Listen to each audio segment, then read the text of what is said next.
The first obstacle to effective reading is really lack of education. Lack of education, and I have to really repeat this lack of education because so many people come to me after I give a presentation on stage, and they pull me off to a corner and say that they're very embarrassed, that they'll have situations where even they're reading to their children, putting them to sleep at night, and they honestly can't remember a lot about what they read. And so many people tie their reading abilities to their intelligence. And I always tell people that intelligence, specifically here, I'm not talking about the noun about a thing. I'm talking about something you do. And reading is something you do, and you're not born with the ability to read, right? You weren't born and all of a sudden come out of the womb and then go out to the delivery room, waiting room, and just pick up a magazine and start reading. Of course not. Reading is something that we're taught, but how do you improve your reading? It's not just through practice, it's also through the correct practice, because the challenge is like back in school I was a very strong typer, and it's because growing up, family had like one of those really old typewriters, not plug-in electric or not a computer. It was like this old dusty typewriter, and I would entertain myself. I would just use start typing on it, and I invented this technique called the two-finger method. Right, the two-finger method, and it's probably pretty popular. But when we got in school, around 11, 12, 13 years old in junior high school, I took a class called typing, and it was a room full of people. And at the first week, they just let you just play with the typewriter, and I would start typing. And when they rated on how well everyone was doing and how fast everyone was doing, it was really great because I was one of the top typers in the class. In fact, I was the top typer in the class, and it was great. They would put your name on the blackboard. Before they had whiteboards, they had these blackboards, and it would be like Jim Kwik, and that's it's like, wow, Jim Kwik, and quick typer. But here's the thing. A week later, the teacher stands in front of the room and says, "Okay, enough just playing around with the typewriter. I want to show you how to type." And I was thinking in my mind, "Wow, I could teach this class. I could show you how to type using my two-finger method, using my index fingers." And the teacher said, "No, no, no. I'm gonna show you how to do it correctly, and you're gonna use all your fingers, and you're gonna here are what they call your home keys, and here, and we start typing, and what do you think happened to my typing speed? It went down. It went down horribly. And after trying it, and it felt a little frustrating, it felt a little different, it felt awkward, honestly. So what do I naturally go back to do? I go back to my two fingers, right? And so, but the other students who didn't have the habit of using two fingers, they actually started typing the way the teacher started to type. And after a week, a funny thing started to happen. They would, at the end of class, you would start putting your scores and your words per minute on the blackboard, and I start to fall in terms of my rank. I became, someone out typed me, and then I was second and third and fourth and fifth. And then after a week of doing this, most of the class was typing much faster than I was, and it took my slow brain days to figure out that, hey, that's unfair. They're using 5 times more fingers, so I have to work 5 times harder using two fingers. And I use this kind of as a story to compare it to reading, is that a lot of people are reading with their two fingers because they were never shown on how to use all their other fingers. And think about it. When's the last time you took a class called reading? Not like a college lit class, but a class actually entitled reading. You're probably 6, 7, 8 years old. Now, let me ask you a question. Has the volume of what you need to read increased a little bit since you're 8 years old? Has the difficulty increased a little bit or a lot since you're 8 years old? So the challenge is, a lot of people think that, as you grow older, your reading speed starts to increase, and it does a little bit, but it certainly levels off, because how we read most things is how we read them back when we were back in grade school. It's the equivalent of if you never learned how to type, typing with two fingers. All right, so we're going to give you the new education here. The second obstacle to effective reading, what gets in the way of your reading speed and your reading comprehension, is lack of focus. lack of focus. And this is probably, I see you smiling because this is probably something that a lot of people struggle with. And I could tell you, going through and working with as many people as we do, have you ever had the experience of reading something and then just getting distracted? That you read a page in a book again and forget what you just read, and you reread it and you still don't know what you read. And or maybe that, if you don't distract yourself outside, you start to distract yourself inside and you start to daydream. And so I'll give you a couple of thoughts on focus, barring anything that's biochemical or physiological or genetic. Okay, a lot of focus issues seem to stem, in my experience from talking to people, is that not from reading speed, like fast. It's actually reading too slow. And let me say that, there's a rumor out there, and I don't know if it's spread around by slow readers, that if you increase your reading speed, your comprehension will go down. And what I'm here to say is that in actuality, increasing your reading speed in a lot of cases could actually improve your reading comprehension because it improves your focus. Let me give you an example. We talk about your brain being the most powerful supercomputer on the planet. Yet when we read something, we feed it one word at a time. Metaphorically, we're starving our brain. Our brain, which we use such a small percentage of it, it can make so many different calculations consciously and unconsciously. Yet when we're reading, we read so slow because that's how we were educated. And so if we don't give our brain the stimulus it needs, it'll seek stimulus elsewhere. It'll seek entertainment elsewhere in the form of distraction. Let me say that again.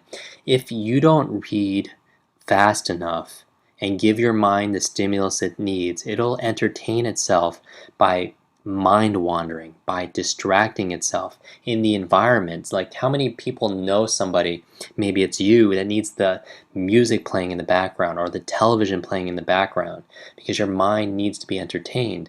Or if it doesn't entertain itself outside, it starts to distract itself inside. You start to daydream about your job, about work, about clients, about the family, about a vacation.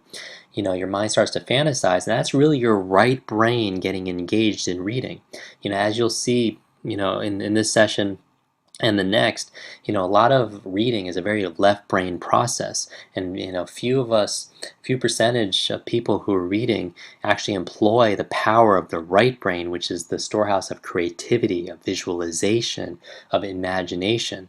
And your mind is going to be it's going to be active one way or another. And if we don't activate it through what's directly focused on, it's going to, again, do it in other ways that might not be in the best interest of us getting the result that we're looking for. And so, when I'm talking about reading speed, when you're reading so slow, the metaphor that I would use is kind of like driving. When you're driving down the street, in your neighborhood that you've done thousands of times before, and you're maybe going 20 or 30 miles an hour, are you really focused on the act of driving? I mean, are you really thinking about how you're driving? Probably not, right? And so, the reason is because you've done it so much and you're going so slow, you don't need to focus on it, right? What are you doing? You're listening to the radio, you're talking on your cell phone, you're eating something, you're drinking your coffee, you're daydreaming about, did I pick up the dry cleaners? But here's the other example. Let's say you're not going through your neighborhood at 20 or 30 miles an hour. Let's say instead you're going on a straightaway in a race car. You're racing down a track and taking hairpin turns at 100 miles an hour. Are you having more or less focus? A little bit or a lot more focus? A lot more focus, right? You're not thinking about what you want to eat later in the day or whether or not you picked up the dry cleaning. You're 100% focused on what's in front of you and the actual act that you're engaged with. And that's very similar to reading, isn't it? That if you're going faster, you're going to be more focused on what's in front of you because you don't have the time or the inclination or the concentration, the bandwidth to even focus on things that do not serve you. Okay, so one of the obstacles of effective reading is lack of focus, and a lot of lack of focus comes from is just reading too slowly. Because I want to take care of that myth, because I'm going to give you real strategies and techniques to read it faster. But if you have a belief that if you read faster, that your comprehension and focus will go down, then it won't serve you. Okay, the third obstacle to effective reading is something called sub-vocalization. Subvocalization. And what does it mean? I mean, do you notice when you're looking at this screen, when you're saying 5 obstacles to effective reading, you notice when you're reading something, you hear that inner voice reading along with you? Hopefully it's your own voice. It's not like somebody else's or multiple voices. That's your subvocalization. Subvocalizing is the process of saying the words inside your mind, right? It's vocal, meaning speech, sub, like inner or under, like a submarine. It's your inner speech. And why is it an obstacle to effective reading? Well, simply because if you have to say the words in order to understand what you're reading, then you can only read as fast as you can speak. Let me say that again in another way. If you have to say all the words out loud or inside your mind as you read, your reading speed is limited to your talking speed and not your thinking speed. Now, here's the thing. Do you need to say the words inside your mind in order to understand the words? Like if I had a word like computer on the screen here, or reading on the screen here like you see now, or learning, do you have to say the word learning in order to understand it? No, right? Because most words, 80, 90, 95% of all the words that you need to read on your day to day are what they call sight words. Sight words. These are words you know by sight because you've seen them thousands of times and you don't have to pronounce those words anymore. It's just like the sign that I showed you a little while ago, right? It's a red sign, it has 8 sides, stop. I guarantee you, very rarely do you say the word stop to yourself as you're driving, right? As you're going through your day, you see these signs, throughout the day, like in no smoke. You don't need to pronounce the words to understand them, right? Because you could automatically see it, get a picture, and a picture is worth what? 1,000 words. Okay, so subvocalization is a challenge, and we find that the naturally gifted readers, the ones that learn that maybe either learned it correctly or was just naturally gifted, if there is such a thing, is that they don't spend the time as much subvocalizing a lot of the words, especially the filler words, the theirs, this, us, like a lot of the words that are used, ands, and so on. So part of what this program is about is just reducing the subvocalization, and you will never get rid of the subvocalization totally. You still need to pronounce words, because, phonetically, you want to be able to pronounce it, especially depending on what you're reading. If you're reading poetry or prose, sometimes you want to read something because you want to hear, the subvocalization inside of you. You want to hear the voices. So again, all reading is context dependent depending what your outcome is. The fourth obstacle to effective reading is something called regression. And regression, this is something that we want to put an end to, or definitely dramatically reduce in this program. As a quick reader, you want to spend less time regressing. And what's regressing? It's kind of like back skipping. Have you ever read something, found yourself going back and rereading those same words, or you're reading something and say, hey, that just happened, and because you accidentally, unconsciously, without your conscious awareness, reread a whole line in a book. And regression is that process. And reading specialists saying 10% or 20% of your time or more could be spent in the act of unconsciously, within your unawareness, actually rereading whole words or sentences. But here's a question: does that really help you to understand more? Let's say we're in a room together and we're watching your favorite movie that you've really been looking forward to, and yet there's somebody in the corner there with a remote control, and every 30 seconds they just rewind a little bit, a little bit, a little bit, a little bit. Does that really what do you want to do to that person besides kick them out of the room and take the remote control, right? Is it really helping you get more of the comprehension of that movie? Of course not, right? Because what it's doing is it's breaking up the natural rhythm and the flow of your reading. A lot of times when people read faster, they could actually get the idea faster because they're closing and getting closure on that sentence. So sometimes reading faster actually helps you to have better comprehension because it gives you the context of what you're reading faster. But certainly going back and rereading words is not going to help you to be able to do that, because it's just breaking up the natural rhythm and the flow of the actual process. So regression is something that we're going to help you to greatly reduce. And the fifth obstacle to effective reading, I'm going to say, is limiting beliefs. Limiting beliefs. And I have to put it there because I still believe that, I still believe about beliefs, is that 80% of success is still psychological. That all behavior is belief driven. All behavior is belief driven. Because in order to be able to do something, create a result, you need to be able to do a behavior, right? If I want to get a result in life, I need to be able to do something. But in order to do that behavior, I also need a belief that enables that behavior to be done. A belief is kind of like setting a thermostat.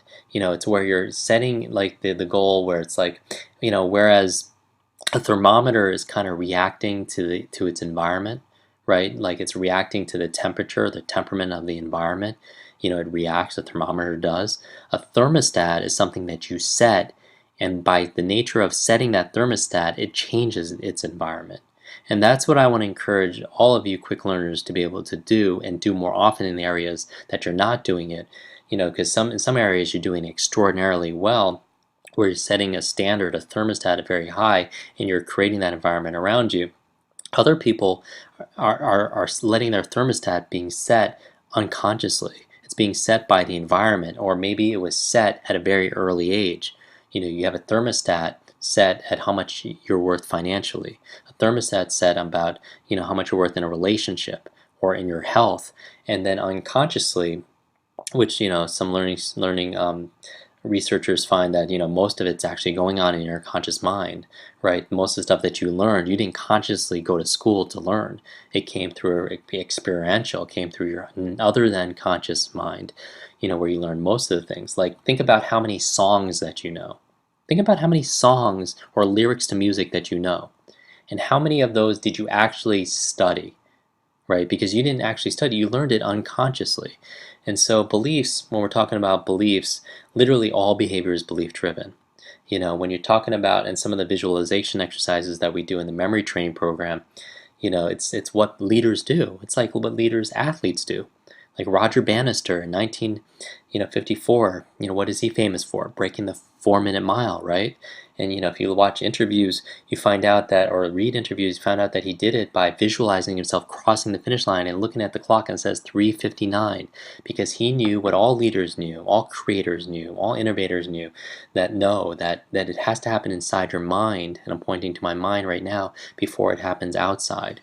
That leadership, part of leadership, or part of the act of creation, is taking the invisible and making it visible.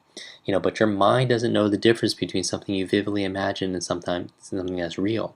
That Einstein said imagination is more powerful than knowledge. And it's not just that. It's also, it's not just athletes, right? Leaders of companies do it.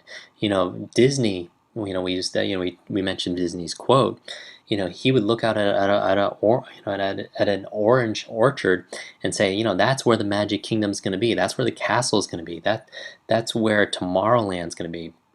And he would do that, and because he knew he had to see it inside of his mind. There's stories about him taking out potential team members out there and saying, hey, can you see that? And for those people who couldn't see it, he wouldn't hire them. Because all behavior is belief driven, and it all stems inside your mind first, inside your imagination. Okay, so let's now that we've covered the 5 obstacles to reading, I wanna share with you what I think the 5 pillars of quick reading are. The 5 P's, if you will, the 5 pillars to quick reading. All right, and I'm going to break it down into the 5 categories, and they each start with the letter P, for a mnemonic device, if you will. And the first pillar is place. All right, the place, because certainly your environment that you're reading is going to have an effect on how you learn and how well you learn. Certainly, if you had a book in a very noisy environment, let's say you're at a sporting event, or you're in the middle of a battle or a war, or you're kind of floating out in the desert, or in the ocean. Certainly the place could have an effect on your ability to read and retain and focus. Okay, so we're going to talk about the first P, which is place. The second P I'm going to talk about is your physiology, really, and that's really the what. The physiology is it's a fancy word for your body, how you're using your physical body. including your posture and how you're breathing and such. So that's going to be your second P. The third P I'm going to talk about is your psychology. Where physiology is really your body, your psychology is your mind. And a lot of psychology has to do with motivation and motivational strategies, why you're learning something and really your attitude. And so psychology is going to be your third P. Now, the fourth P I call your procedure. And your procedure really is the how. I'm going to give you in this quick learning program, in this quick reading program, just like I give in the quick recall program. In the quick recall program, there's dozens of different tips and techniques on how to be able to read more, be able to retain more in less time. Names and faces, client information, giving speeches without notes, foreign languages, and passcodes and numbers and everything. Those are the procedures. Those are the step-by-step strategies on how to learn something. And here I'm going to give you the procedures for quick reading. How to have better focus. I'm going to give you procedures, step-by-step processes on how to retain more and comprehend more of what you read. All right, and that's really a lot of the content that we're going to talk about. So the fourth P is procedure. And the fifth P is really the practice, because practice makes progress. Or another way of saying it is practice makes permanent. The practice is where the rubber meets the road, because you can learn how to do it, but until you practice it and make it a habit, it's not going to hold and it's not going to stick. And so the practice really is the when. Been really talking about how long to practice, when to practice, and how often to practice. And that's what we're going to talk about, so we can make your quick reading ability a habit. Because one of the questions that we get, people have gone through speed reading programs, they say that, well, I learned it, I was able to do it well, but then I lost it. And I guess coming back to the metaphor of learning how to drive and be able to do it unconsciously to the point where you could kind of show up at work or show up at home and you don't even remember the trip there, that's where we want to get you to the point of. And and really where that comes from is through practice. Just like learning how to type. Once you learn how to type, do you lose the ability to type? No, it's like the ability to be able to ride a bicycle. But just like when we're talking about the golf clubs, you have variance, you have variable, you could always go back and type with two fingers. Let me say it again. You could always go back and read the way you were reading before this program started. But once you learn this and you go through it, over the spaced repetition that I'm going to show you on how to develop a new habit in this program, then you could always do the opposite and read faster. Okay, so these are the five pillars, and let's get to it.